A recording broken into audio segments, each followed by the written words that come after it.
Hello and welcome back to the course on blockchain. And today we're going to touch on, very briefly, decentralized applications, or Dapps. And that's because it's an important topic, as in you will hear about it, especially in the time to come. There will be more Dapps and they will be becoming more widespread. It's nothing more complex than a smart contract, but nevertheless I think it's worth mentioning. So let's have a look. There's where we left off previously. We've got our smart contracts, we've got our network. It's like this, the complexity of the system is growing very fast.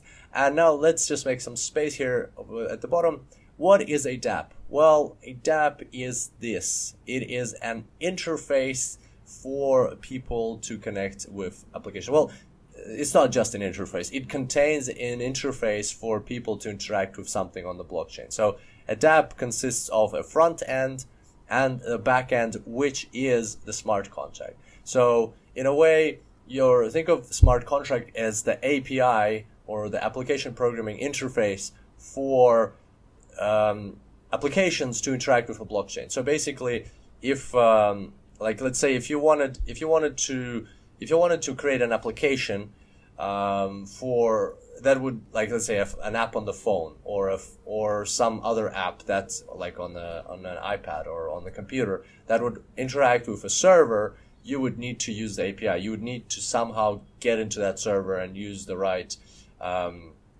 connectors and things like that to get to that server and get information from that server and put information there and so on. So you can think of a smart contract as a way for an application. So this is an application to interact with the blockchain, to put things on the blockchain, take things from blockchain, and then there's a front end for people to interact with. So that's what decentralized applications are. They use smart contracts to interact with the blockchain, and they allow users to interact with the application itself. And let's have a look at an example. One of the most famous examples is Steemit.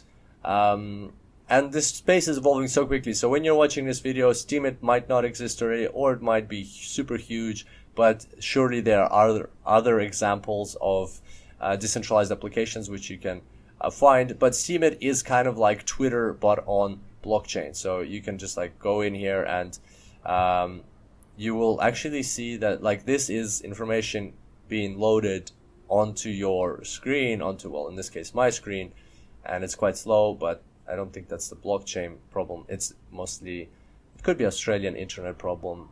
It's not the best here. But like this information has just been loaded, not from a server, but from a blockchain. So it's kind of like Twitter in a way, but it's totally decentralized. It's like all of this data is stored on the blockchain. People are interacting with blockchain, and this is an application. This website is an application which allows users to interact with each other, but in the back end, all of this is going through a blockchain. So there we go. That's Steemit. Check it out if you'd like to learn more. It's a new way of a way to disrupt Twitter with blockchain. And on that note, hope you enjoyed today's tutorial. We'll look forward to seeing you back here next time. Until then, enjoy blockchains.